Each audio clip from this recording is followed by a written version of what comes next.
সুমিতের সাইকেলটা এগিয়ে চলল। আজ ফিরতে খুব দেরি হয়ে গেল। সুমিত ছেলেটির বয়স 21-এর আশেপাশে। রোজ সন্ধ্যায় আড্ডা দিতে যায় পাশের পাড়ার ক্লাবে। আজ ফিরতে বড্ড দেরি হয়েছে, রাত 10টা বেজে গেছে। আজ ক্লাবে দাবা খেলার প্রতিযোগিতা ছিল, ওই কারণেই দেরি হয়ে গেল। বাড়ি ফিরতে ফিরতে মাঝপথে সাইকেলের চেনটা আবার গেল পড়ে। আবার সেটা ঠিক করতে করতেও বেশ কয়েক মিনিট দেরি হলো।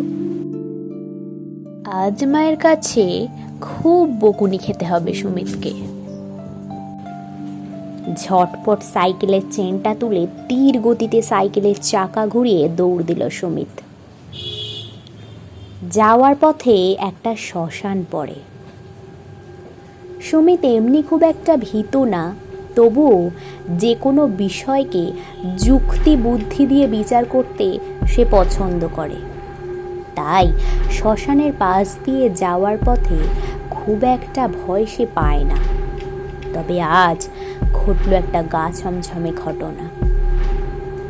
শ্মশানের পাশ দিয়ে যাওয়ার সময়ই একটা দমকা গরম বাতাস সুমিতের গা ঘেঁষে বেরিয়ে গেল।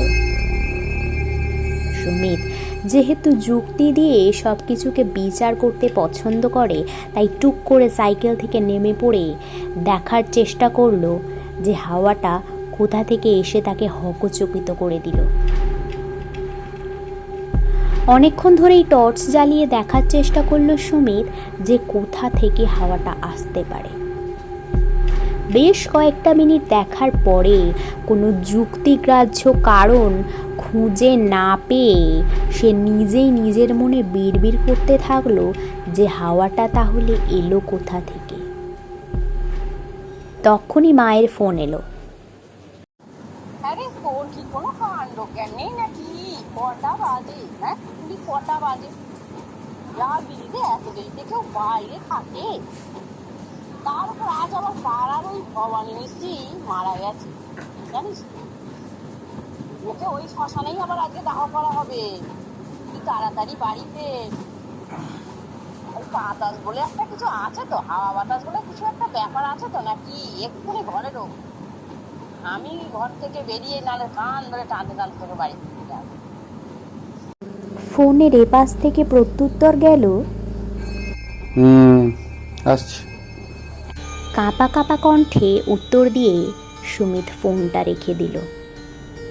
ও সাইকেলে উঠে পড়ল। যদিও সুমিত সর্বদা বিজ্ঞানকে মেনে চলে, তবে সেই ক্ষণিক মুহূর্তের জন্যে বিজ্ঞানের যুক্তি বিচার করার কোনো প্রয়াস না করেই সে সাইকেলের প্যাডেলে চাপ দিল ও বাড়ির দিকে রওনা দিল।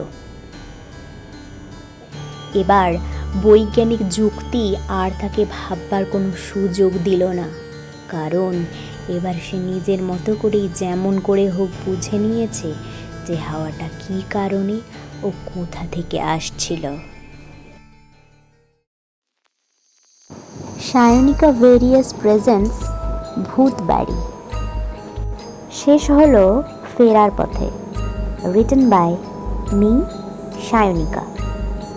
এই রকম আরও নানান ধরনের ভৌতিক গল্প শুনতে সাবস্ক্রাইব করুন আমাদের ইউটিউব চ্যানেল সায়নিকা ভেরিয়াসে।